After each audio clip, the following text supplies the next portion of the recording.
어제 북한이 발사한 화형 14형에 대해 미국이 대륙간 탄도미사일 ICBM이라고 공식적으로 인정했습니다.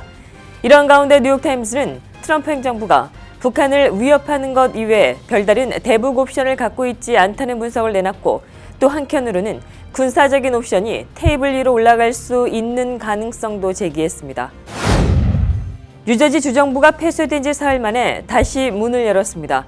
뉴저지 주의회가 3일 긴급회의를 소집하고 자정께 347억 달러 규모의 예산안에 서명했습니다. 이에 따라 주정부 폐쇄 사태는 일단락됐고, 사흘 동안 문을 닫았던 공원과 해변, 관공서들이 다시 운영을 재개했습니다. 어제 240일의 독립기념일을 맞아 뉴욕에서는 미전역 최대 규모를 자랑하는 메이시스 불꽃놀이가 열렸습니다. 뉴욕의 밤하늘을 화려하게 수놓은 아름다운 불꽃놀이 전합니다. 오늘 새벽 브롱스에서 근무 중이었던 뉴욕 경찰이 아무런 이유 없이 총격을 당했습니다. 총에 맞은 12년 경력의 베테랑 경찰은 그 자리에서 숨졌습니다. 맨해튼 펜스테이션 개보수 공사가 5일 앞으로 다가온 가운데 이를 이용하는 승객들은 비상이 걸렸습니다. 공사는 오는 10일 시작해 9월 1일까지 이어집니다.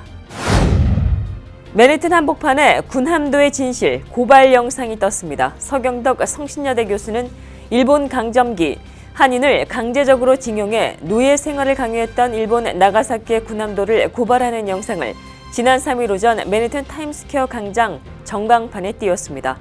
이 영상은 9일까지 계속됩니다. 이상은 오늘의 주요 뉴스입니다.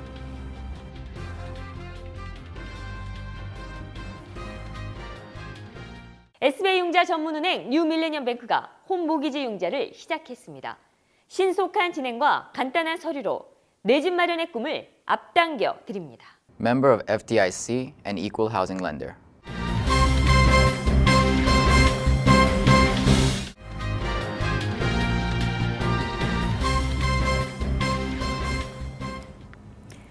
시청자 여러분 안녕하십니까? 7월 5일 KBTV 뉴스9입니다. 어제 북한이 발사한 화형 14형에 대해 미국이 대륙간 탄도미사일 ICBM이라고 공식적으로 인정했습니다. 이런 가운데 뉴욕타임즈는 트럼프 행정부가 북한을 위협하는 것 이외에 별다른 대북 옵션을 갖고 있지 않다는 분석을 내놨고, 또 한편으로는 군사적인 옵션이 테이블 위로 올라올 수 있을 가능성도 제기했습니다. 박소현 기자입니다. 미국 정부가 북한이 어제 4일 발사한 탄도미사일은 ICBM, 즉 대륙간 탄도미사일이라고 공식 확인한 가운데 트럼프 행정부가 북한을 위협하는 것 외에는 별다른 대북 옵션을 가지고 있지 않다는 지적이 나오고 있습니다. 뉴욕타임즈는 4일 북한이 공격적인 미사일 실험으로 머지않아 미국 본토까지 타격할 수 있는 군사 능력을 선명하게 보여주고 있지만 미국 정부에게는 전략적 딜레마가 노출될 뿐이라고 분석했습니다. 특히 이 신문은 트럼프 대통령이 활용할 만한 대응 카드에는 모두 부정적인 면들이 있다며 이 중 하나는 선제 타격으로 위협하는 방안이 있다고 말했습니다. 그러나 선제 타격을 위협하는 방법은 현 시점에서는 뾰족한 대안이 될 수 없다는 것이 뉴욕타임즈의 분석입니다. 미국이 북한을 군사공격하는 것을 심각하게 고려한 1994년 이래로 북한의 핵개발 기술은 훨씬 발전했고, 그에 따라 핵 위협 또한 더욱 심각해졌기 때문입니다. Combining nuclear warheads with ballistic missile technologies in the hands of Kim Jong-un is a recipe for disaster. 한편 대북 제재가 강화될수록 북한은 핵과 탄도 미사일 확보를 위한 노력을 더욱 빠르게 전개해 나갈 것이라는 예상이 나오고 있습니다. 이에 대해 미국은 북한의 핵무장을 절대 받아들이지 않을 것이라며 강력한 조치로 책임을 묻겠다고 경고하고 있습니다. 상황이 이렇자 미 안팎에서는 북미사일과 핵시설에 대한 정밀 공격 가능성이 제기되고 있기도 합니다. 그동안 대북 문제와 관련해 미 국방부는 보복 침략과 제한적인 선제 공격 등 여러 가지 전쟁 계획을 수립해왔지만 실제로는 강행하지는 않았습니다. KBTV 박소연입니다. 뉴저지 주정부가 폐쇄된 지 사흘 만에 다시 문을 열었습니다. 뉴저지 주의회가 3일 긴급회의를 소집하고 자정께 347억 달러 규모의 예산안에 서명했습니다. 이에 주정부 폐쇄 사태는 일단락이 됐고, 사흘 동안 문을 닫았던 주립공원과 해변, 관공서들은 다시 운영을 재개했습니다. 박소현 기자입니다. 주정부 잠정 폐쇄를 선언했던 뉴저지주의 예산안이 극적으로 합의에 도달했습니다. 지난 주말부터 사흘 동안 주정부 폐쇄로 문을 닫았던 관공서들은 일제히 다시 운영을 시작했습니다. 크리스 크리스티 뉴저지 주지사와 주의회는 3일 저녁 긴급회의 소집 끝에 가까스로 예산안 합의에 도달했고, 크리스티 주지사는 347억 달러 규모의 예산안에 서명을 했습니다. 이에 주정부 폐쇄 조치는 해제됐고 독립기념일 연휴 주립공원과 해수욕장들도 운영을 재개했습니다. We have spent the entire day, up until about 15 minutes ago, hammering out details of the Horizon Compromise bill, which we all think is very fair, and I think Horizon will say that also. 한편 예산안 협상에 난항을 겪었던 이유는 크리스티 주지사의 호라이즌 법안 때문이었습니다. 호라이즌 법안은 지역 최대 보험사에 약물 중독 재활 치료비 예산을 의무적으로 걷어들이는 법안입니다. 호라이즌 법안에 대해 주 상하원 의원들이 모여 직전 긴급회의를 가졌고 협상이 마무리되면서 주의회는 수정법안을 만들어 통과시켰습니다. 하지만 아직까지 구체적인 내용은 알려지지 않고 있습니다. We are getting something done that I think is good for everybody. The most important thing is we open the state of New Jersey again. 한편 이날 주정부와 의회가 예산안 처리에 합의하면서 셧다운 사태는 일단락됐지만 크리스티 주지사의 이른바 비트게이트 논란에 대한 파문은 잦아들지 않고 있습니다. KBTV 박소연입니다. 어제 240일의 독립기념일을 맞아 뉴욕에서는 미 전역 최대 규모를 자랑하는 메이시스 불꽃놀이가 열렸습니다. 뉴욕의 밤하늘을 화려하게 수놓은 아름다운 불꽃놀이. 계속해서 박소현 기자가 보도합니다. 어제 뉴욕시 밤하늘엔 미국의 독립 241주년을 기념하는 6만 개의 폭죽이 그 화려한 자태를 뽐냈습니다. 미 전역 최대 규모를 자랑하는 뉴욕시 독립기념일 메이시스 불꽃놀이가 어제 9시 25분부터 시작됐습니다. 메이시스가 주최하는 이 불꽃축제는 올해로 41번째를 맞았으며 지난해보다 규모가 더욱 커졌습니다. 이스트리버에 띄워진 5개의 바지선에서 총 6만 개의 폭죽이 형형색색 터졌고 관람객들은 한시도 눈을 뗄 수 없었습니다. 이날 축제에서는 분당 약 2,400개의 폭죽이 끊임없이 터졌습니다. 불꽃은 모란꽃, 꿀벌, 웃는 얼굴 표정 등 다양한 형상으로 터져 관중들을 압도했습니다. 화려한 불꽃 축제를 보기 위해 이스트강을 따라 수많은 군중들이 모여들었고 유명 가수들의 축하 공연도 펼쳐졌습니다. 한편 이날 불꽃 축제는 뉴욕시경의 예고대로 보안이 한층 강화된 가운데 치러졌습니다. 뉴욕 경찰은 시내 교차로에 100여 대의 차량을 투입해 차량 통제에 나섰고 20대의 모래트럭을 관람객들 주위에 배치시켰습니다. 또한 중무장한 대테러 요원들이 관중들 사이에서 경비를 섰습니다. KBTV 박소연입니다. 이렇듯 독립기념일을 기념하는 불꽃놀이로 밤하늘은 화려했지만 미 전역으로 볼 때 폭죽 사고가 잇따랐습니다. 먼저 폭죽 발사에 따른 안전사고에 대해 전해드리면 켄터키주 핸더슨에서는 25살 남성이 폭죽에 불을 붙이려다 갑자기 폭발하면서 숨졌으며 워싱턴주에서도 길가에 떨어진 폭죽을 주운 12살, 13살 소년 2명이 폭죽에 불을 붙이려다 손에 심한 화상을 입었습니다. 또 아이오와주에서는 30대 남성이 불꽃놀이를 하다 폭죽이 터져 부상을 입고 병원으로 옮겨졌다 팔을 절단하는 수술을 받기도 했으며 인디애나주 해문트에서도 지난 1일 13살 소년이 독립기념일 축포로 하늘에 쏘아 올려진 총알에 머리를 맞아 중상을 입기도 했습니다. 이 밖에도 로스앤젤레스 인근 웨스트 블레모어 로컨 캐년에서는 4일 밤 폭죽에서 떨어진 불씨로 인해 산불이 발생해 1에이커를 태웠으며 LA 동부 샌버너디노 카운티에서는 자정까지 화재 신고가 50여 건이 넘게 쇄도했습니다. 다음은 플러싱의 선거전이 과열되고 있다는 소식입니다. 현재 플러싱 20선거구에는 피터구 시의원이 현역으로 있으며 이에 도전하는 이는 앨리슨 텐입니다. 앨리슨 텐은 롱김 뉴욕주 하원의원 부인이기도 합니다. 이들 후보들은 오는 9월 12일 열리는 민주당 예비선거를 두고 경쟁하고 있습니다. 이런 가운데 앨리슨 텐은 지난달 퀸즈 민주당 위원회 피터구 의원의 공천과 지지를 철회해 줄 것을 촉구했는데 그 이유가 구 의원 측이 자신의 남편인 김 의원을 비판했기 때문이라는 분석이 나오고 있습니다. 피터구 의원은 지난달 한 지역 언론에 롱김 의원이 부인의 선거자금 모금 행사에 참석하기 위해 하원 회의에는 불참했다는 비판을 제기한 바 있습니다. 현재 양측의 공방은 선거 포스터 훼손이라는 의혹까지 치닫고 있는 상황입니다.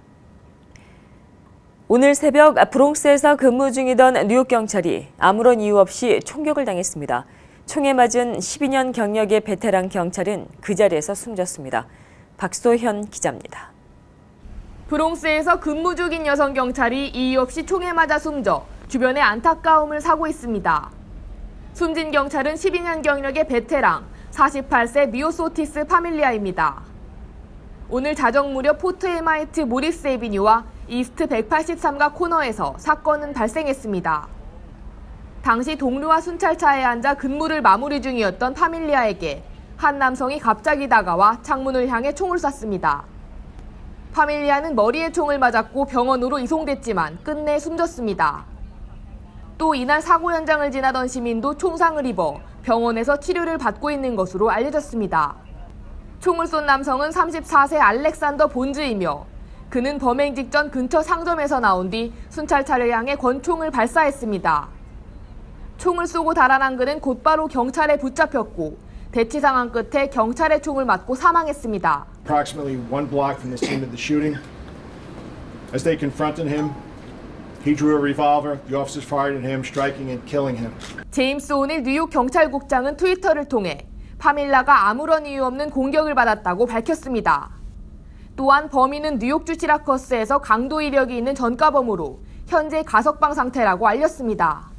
뉴욕시에서 근무 도중 이 같은 사고로 숨진 경찰은 2014년 이후로 6차례나 발생했습니다. KBTV 박소연입니다. 맨해튼 펜스테이션 개보수 공사가 5일 앞으로 다가온 가운데 이를 이용하는 승객들은 비상이 걸렸습니다. 공사는 오는 10일 시작해 9월 1일까지 계속됩니다. 먼저 뉴욕의 경우 롱아일랜드 레일로드 운행이 출근 시간대 경우 펜스테이션 도착 15편의 운행이 취소되거나 일부 역까지 운행되며 퇴근 시간대에는 펜스테이션 출발 17편이 취소됩니다. MTA는 노선 변경으로 인해 피해를 입은 승객들을 대상으로 공사 기간 동안에 요금을 25% 할인하겠다고 밝힌 바 있습니다. 뉴저지의 경우는 뉴저지 트랜짓 기차 운행이 축소됩니다. 특히 모리스와 엑세스 노선의 경우 출근 시간대 기차가 호보큰까지만 운행해 큰 불편이 예상되고 있습니다. 이런 가운데 엠트랙은 해당 공사를 앞두고 맨해튼 펜스테이션의 열차 제한 속도를 상향 조정했습니다. 제한 속도를 시간당 10마일에서 15마일로 올린 것입니다. 엠트랙은 이번 조치로 교통 흐름이 좀 더 원활해질 것으로 기대하고 있습니다. 맨해튼 한복판에 군함도의 진실 고발 영상이 떴습니다. 한국의 서경덕 성신여대 교수는 일본 강점기 한인을 강제징용해 노예 생활을 강요했던 일본 나가사키의 군함도 하시마를 고발하는 영상을 지난 3일 오전 맨해튼 타임스퀘어 광장 전광판에 띄웠습니다. 이날 상영이 된 영상은 군함도의 진실이란 제목의 영상으로 15초 분량으로 제작됐으며 해당 전광판은 가로 66m, 세로 13m로 타임스퀘어에서 가장 큰 곳에 올려졌습니다. 이 영상은 9일까지 하루 1000회씩 일주일 동안 총 7000회가 노출됩니다. 서경덕 교수는 유네스코 세계유산으로 등재된 군함도는 한국인을 강제징용했던 섬이고 120여 명의 사상자도 발생한 지옥의 섬이었다는 역사적인 사실을 담고 있다며 세계인들에게 일본의 역사 왜곡을 널리 알리려고 영상을 올리게 됐다고 설명했습니다. 텍사스 등 10개 주정부가 추방 유예 정책인 다카 정책의 폐지 요구를 거세게 요구하고 나섰습니다. 강경 반이민파들은 트럼프 대통령과 행정부에 추방 유예 폐기 공약을 지키라며 거세게 몰아붙이고 있습니다. 팩스턴 텍사스주 법무장관은 최근 국토안보부 장관에게 보낸 공개 서한에서 트럼프 행정부가 다카 폐지 약속을 지키지 않고 있다며 오는 9월 8일까지 오바마 행정부의 1차 다카 조치를 폐지하지 않는다면 연방법원에 소송을 제기할 것이라고 목소리를 높였습니다.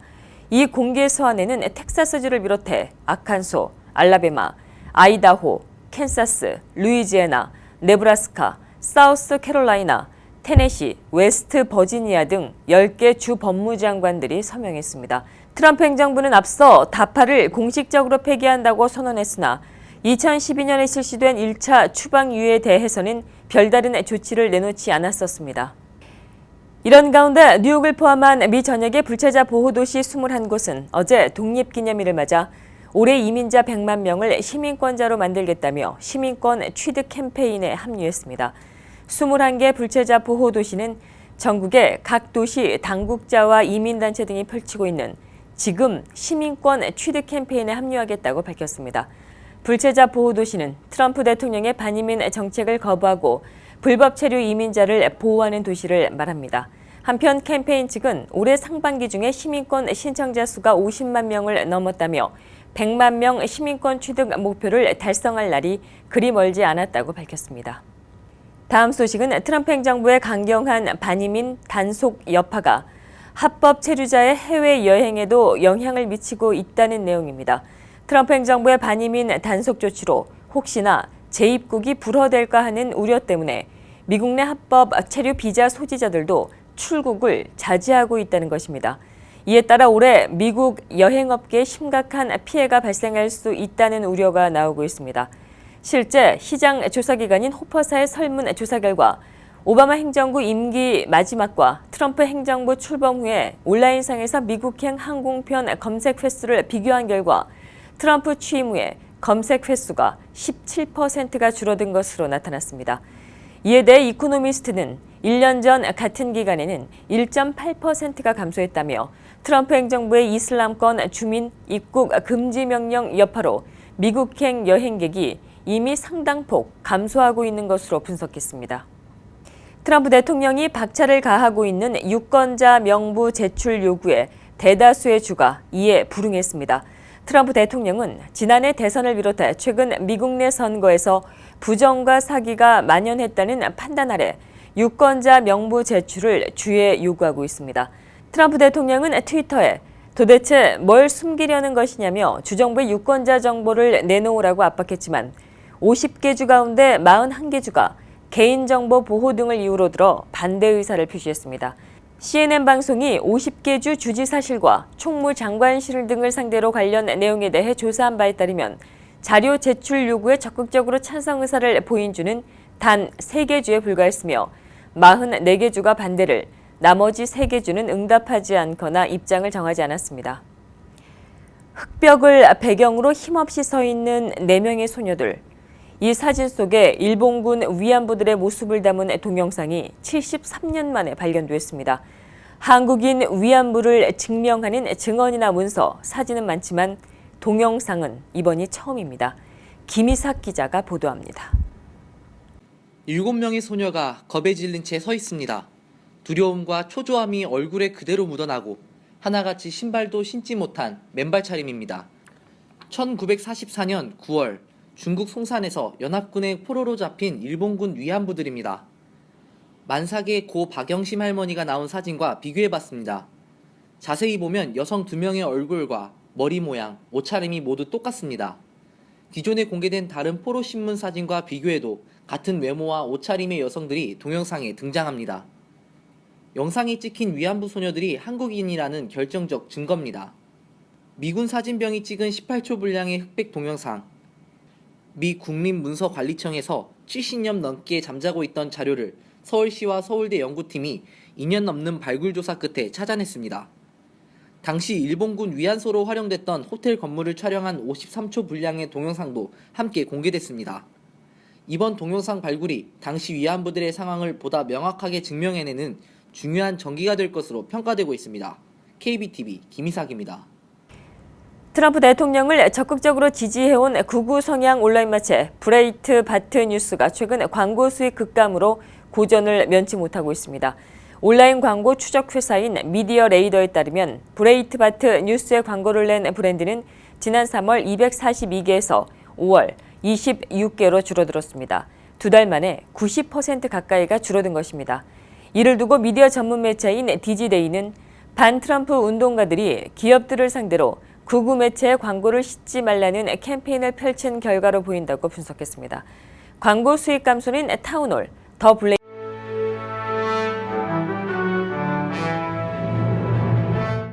7월 5일 사건과 사고입니다. 어제 헌트포인트에서 화재가 발생해 10명이 부상당했습니다. 4일 오후 1시경 세네카 애비뉴와 헌스포인트 애비뉴 근처에 위치한 5층 아파트 건물에서 화재가 발생했습니다. 소방당국이 도착 당시 3층에 위치한 한 창문에서 불길이 번져 시커먼 연기를 뿜어내고 있었으며 불길은 금세 5층까지 번졌습니다. 지나는 시민들은 미처 빠져나오지 못한 아이들을 구했고 주민들은 불길에서 빠져나오기 위해 아파트 창문에서 뛰어내리기도 했습니다. 이날 화재로 주민 4명, 6명의 소방대원이 부상을 당했으며 아직까지 정확한 화재 원인은 밝혀지지 않았습니다. 지난 3일 밤 폭죽을 싣고 가던 차량에 불이 붙어 5명이 크게 다쳤습니다. 월요일 밤 9시 15분경 오렌지 카운티 내 뉴욕주 고속도로를 달리고 있던 SUV 차량 한 대에서 큰 화재가 발생했습니다. 당시 사고 차량이 타고 있던 5명은 큰 화상을 입었으며 근처 병원으로 이송됐지만 2명은 중태에 빠진 것으로 알려졌습니다. 목격자에 따르면 화재 당시 도로 곳곳에 큰 불꽃이 터졌습니다. 경찰 조사에 따르면 이들은 브롱스와 마운트 버너를 출발해 독립기념일 불꽃놀이를 위해 다량의 폭죽을 싣고 이동 중이었습니다. 경찰은 차량 뒤에 있는 큰 오디오가 과열돼 폭죽에 불이 붙어 화재가 발생한 것으로 보인다고 말했습니다. 주유소에서 강도 행각을 벌인 용의자 2명이 가정집까지 차로 들이받은 뒤 경찰에 체포됐습니다. 이들은 어제 오후 3시경 뉴저지 뉴악 오스본 테라스에 위치한 한 가정집을 들이받은 뒤 경찰에 붙잡혔습니다. 이들은 사고 지역으로부터 5마일 정도 떨어진 유니온 지역 주유소에서 운전자들을 향해 총을 겨누며 현금을 요구했습니다. 이어 이들은 가게 안으로 들어와 점원에게 봉투를 건넨 뒤 현금을 모두 담으라고 지시했고 총 300달러가량을 챙겨서 현장을 달아났습니다. 이후 이들은 5마일가량 무서운 속도로 질주를 했고 과속을 하며 달린 차량을 수상하게 여긴 경찰이 이들을 뒤쫓았습니다. 결국 2명의 강도는 한 가정집을 들이받고 나서야 경찰에 체포됐습니다. 이들은 강도 및 불법 무기 소지 혐의로 기소됐습니다. 지난 3일 오후 브롱스 지역에서 화재가 발생해 최소 4명이 피해를 입었습니다. 정오쯤 폭스허스트 프로스펙트 애비뉴 163가 위치한 건물에서 화재가 발생했습니다. 건물 2층에서 시작한 화재는 3층까지 번졌으며 소방당국은 1시간 넘게 화재 진압을 했습니다. 당국에 따르면 화재로 인해 4명이 부상을 입었지만 큰 인명피해는 발생하지 않았습니다. 아직까지 이번 화재에 대한 정확한 화재 원인은 밝혀지지 않았습니다. 이어지는 소식입니다. 경찰이 맨해튼 병원 건설 현장에 약 15,000달러 상당의 노트북을 훔쳐서 달아난 용의자를 찾고 있습니다. 어젯밤 어퍼이스트 사이드 74가에 위치한 데이비드 콕 암센터 건설 현장에서 수상한 남성이 들어와 12대의 노트북을 훔쳐서 달아났습니다. 남성은 건설 현장 울타리를 넘어 현장을 잠입해 약 15,000달러 상당의 노트북들을 훔쳐서 달아났습니다. 감시 카메라에 잡힌 용의자는 건설 현장 인부 옷과 헬멧을 착용하고 있었으며 조사 당국은 공사 현장 인무 중에 한 명으로 용의자가 추정된다고 말했습니다. 현재 이 병원은 2019년 완공을 위해 공사 중이었습니다.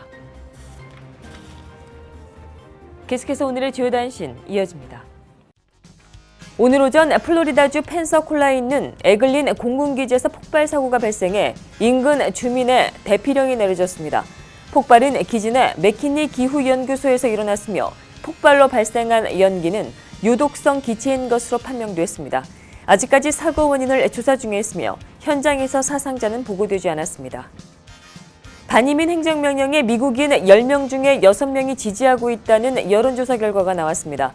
미국의 정치 전문 매체인 폴리티코와 여론조사 기관인 모닝 컨설트가 발표한 조사 결과에 따르면 이슬람권 6개국 출신 국민에 대해 미국에 가까운 가족이 있어야만 입국을 허용한 트럼프 정부의 행정명령에 응답자의 60%가 지지하는 것으로 나타났습니다.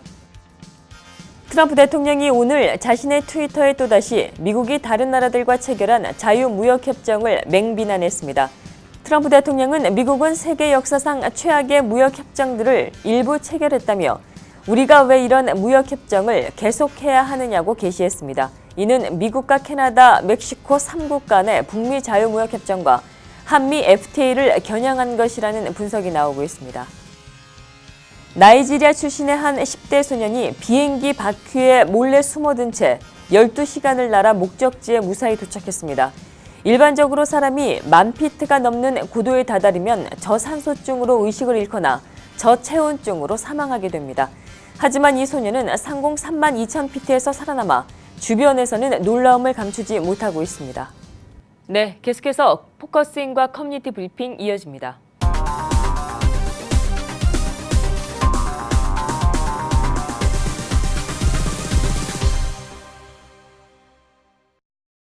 네, 오늘 포커스인 시간은 권영만 뉴저지 팰리세이드스파크 한인 유권자협의회 대표님 모시고 진행하도록 하겠습니다. 지금 옆에 계십니다. 안녕하십니까? 안녕하세요. 네네, 어서 오십시오. 예. 지난 금요일이었습니다. 우리 뉴저지 팰리세이드스파크 시의원 무소속 후보로 출마한 우리 원유봉 후보에 관련된 그 후보자 자격 여부를 따지는 그런 심리가 법원에서 열렸는데요. 당시의 분위기는 어땠는지요? 예, 우리 그 원유봉 그 후보께서 정말 어떻게 보면 잘 몰라서 억울한 일을 좀 당하셨는데, 그날 그 법정 분위기는 원래 시간이 3시 반으로 돼 있다가 아침 10시쯤 갑자기 2시로 통보가 왔어요. 그래서 무척 당황했죠. 그래갖고 스케줄을 비워놓고 가시려고 그랬던 분들이 못 오신 분도 있고 그런데 네네. 어쨌든 그래도 아시는 분들은 한 60-70명 오셔가지고 굉장히 그 재판에 관심도 기울이고 또 양쪽 변호사들 얘기하는 거 한마디도 빼놓지 않고 이렇게 주위에서 들으려는 그런 그 모습이 너무 정말 적극적인 그런 모습이었었고요. 특히 그날 그 우리 KBTV에서 네. 특별히 법정 촬영 허가까지 네네. 받아가지고 역사에 아마 남을 겁니다. 제 기억에는. 네네. 법정 촬영 원래 안 되잖아요. 네네. 근데 허락 받으셔가지고 이렇게 TV 카메라가 계속 처음부터 끝까지 촬영하시고 그래서 열기가 더욱더 한 것 같습니다. 그날 그 모든 분위기는 우리 그 원유봉 후보를 지지하는 그 페티션, 그러니까 후보 동의 그 사인을 하신 분들이 대부분이 가셔가지고 아주 그 후보에 대한 그 지지 열기를 재확인하는 그러한 시간이었습니다. 네네네, 그랬군요. 그 말씀 주신 것처럼 시간이 갑자기 당일날 바뀌어서 굉장히 그 적지 않은 좀 당황하시는 그런 분위기도 좀 느낀 것 같았는데요. 어쨌거나 이렇게 또 잘 이렇게 치러지고 그래서 예. 다행이라는 생각은 듭니다. 그러면 당시에 그 양측의 입장은 어떤 내용이죠? 예, 먼저 그 펠팍 민주당 측 그 위원장이 그 데이비 로렌조라고 펠팍 시청의 현재 행정관을 하시는 분이에요. 그분이 이제 카운티 클락 오피스에다가 고소를 해서 카운티 클락에서 원유봉 후보를 법정에 이렇게 제소를 한 그런 그 내용인데, 카운티 측에서는 그 펠팍 민주당 위원회에서 고발한 그대로 그분이 그 동의 신청 페티션을 받는데 다른 사람까지 받은 거를 자기가 이제 받은 것처럼 거짓으로 공증을 받았다. 그래서 이제 그걸 집중적으로 주장을 하고 이거는 허위를 했기 때문에 무효다. 이런 얘기를 주로 했고,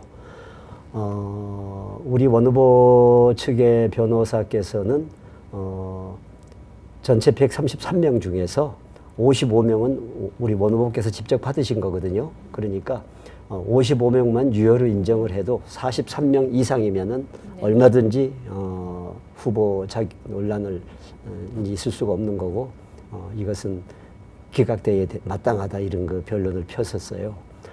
물론 이제 모든 법리적인 판단은 판사께서 하시겠지만은 그날 법정 분위기라든가 또 참여하신 분들의 그 지지도 이런 걸로 봐서 그 우리 측 변호사가 그런 얘기를 분명히 했어요. 여기에 있는 60명 되는 많은 분들이 원 후보를 지지하고 여기에 서명한 분들인데 이분들만 해도 원 후보는 후보 자격이 충분히 되는 거다. 그런 그 적극적인 변론도 하시고 그랬습니다. 예. 알겠습니다. 그 우리 그 원유봉 후보는 그 펠팍 한인 유권자 협의회 그 운영위원으로도 활동을 하셨지요. 예, 우리 원 후보께서 초창기부터 이렇게 우리 유권자 협의회에 가입하셔가지고 옛날에 그 한 8년 전인가 교육위원 후보로 나오셨다가 한번 이제 낙선하신 경험도 있고 그러시니까 적극적으로 이렇게 좀 많이 도와주셨어요. 특히 그분이 컴퓨터 전문가시거든요. 그래가지고 저희 그 유권자 협의회 그 웹사이트 그것도 혼자 다 자기가 만들어 가지고 해주시고 모든 그 인터넷 관련 이런 것을 그분이 전담하셔서 이렇게 해주시고 미국의 주류 사회에 오래 사셨기 때문에 우리 그 한국 사람이지만은 말씀하시는 거, 행동하시는 거 이런 습관이 거의 미국인하고 비슷한 그런 느낌을 제가 가끔 받아요. 그래서 그분이 우리 유권자협의회 운영위원으로 활동하시면서 저희들은 참 든든하고 또 영어권이니까 또 영어가 딸리는 많은 분들이 많잖아요. 그래서 그런 분들의 대변 역할도 하시고 또 우리 타운 미팅 가시면은 통역일도 봐주시고 우리 레시버 꽂고 하는 거 그래서 아주 적극적으로 활동하고 계시고 굉장히 참신한 인물이에요. 네, 그렇군요. 예, 그러면 그 앞으로의 그러면 이 일정은 좀 어떻게 진행이 될까요?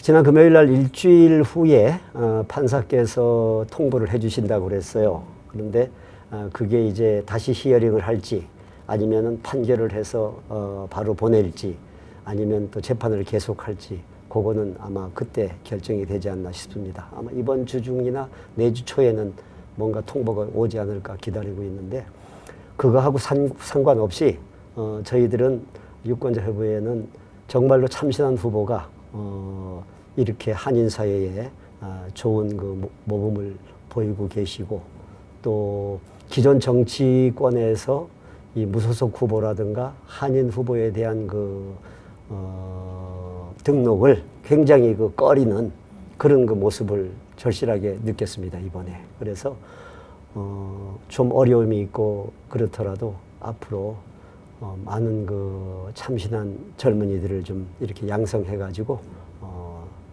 우리 유권자협의회에서 후원도 해주고 그래서 뭔가 우리 한인 정치력 신장을 위해서 저희들은 좀 최선을 다하려고 합니다. 네네, 감사합니다. 그러면 그 앞으로 어떤 남은 일정이나 뭐 이런 부분에 있어서 한인들이 어떻게 좀 이렇게 도움이 될 만한 그런 일들이 좀 있을까요? 예, 저희들은 지금 매월 그 네 번째 주 화요일이 항상 그 펠팍 타운 미팅하는 날입니다.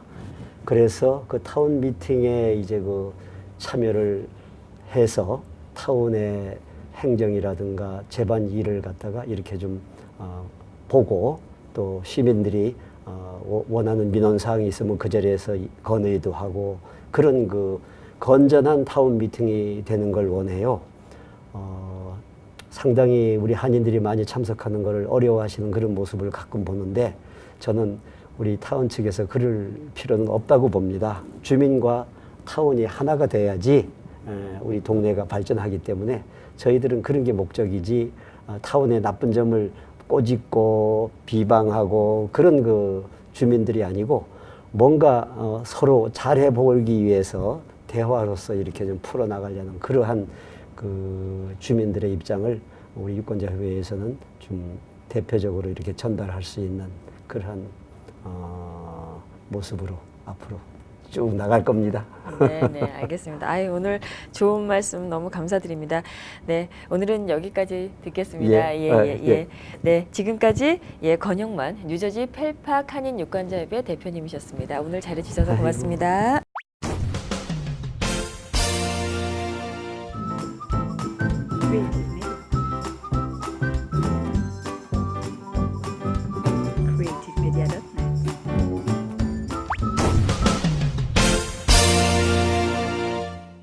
이어지는 순서는 환율과 증시입니다.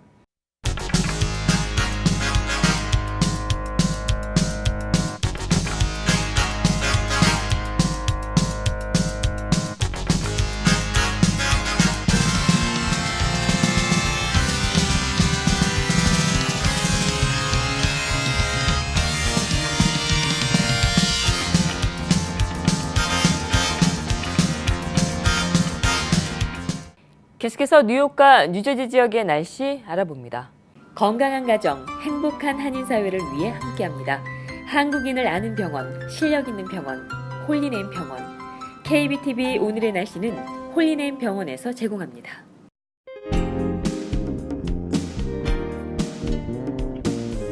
오늘도 날이 좋았습니다. 한낮 기온 82도 수준이었으며 푸르고 맑은 하늘 보였습니다. 날도 습하지 않으며 밤 기온도 70도대로 청명하겠습니다. 내일은 소나기로 더위가 한풀 꺾입니다. 한낮 기온 최고 76도에 그치겠는데요. 오후부터는 곳곳에 소나기 소식 보입니다. 비는 밤까지 내리다 그치기를 반복하겠습니다. 모레는 날이 다소 습합니다. 낮 동안 하늘은 흐리겠으며 오후부터는 점차 날이 갭니다. 주말부터 당분간은 날이 맑습니다. 하늘도 흐리지 않고 볕이 좋습니다. 기온은 평균 85도대 웃도입니다. 실내의 온도와 습도 적절히 조절해 여름 건강 챙기시기 바랍니다. 오늘의 날씨였습니다. 건강한 가정, 행복한 한인사회를 위해 함께합니다. 한국인을 아는 병원, 실력 있는 병원, 홀리네임 병원. KBTV 오늘의 날씨는 홀리네임 병원에서 제공합니다. 이상으로 7월 5일 보내드린 KBTV 뉴스9 모두 마치겠습니다. KBTV 뉴스9은 KBTV 웹사이트를 통해 다시 보실 수 있으십니다. 오늘도 KBTV 뉴스9과 함께해 주신 시청자 여러분 고맙습니다. 편안한 밤 되십시오. SBI융자 전문은행 뉴밀레니엄뱅크가 홈모기지 융자를 시작했습니다. 신속한 진행과 간단한 서류로 내 집 마련의 꿈을 앞당겨 드립니다. Member of FDIC and Equal Housing Lender.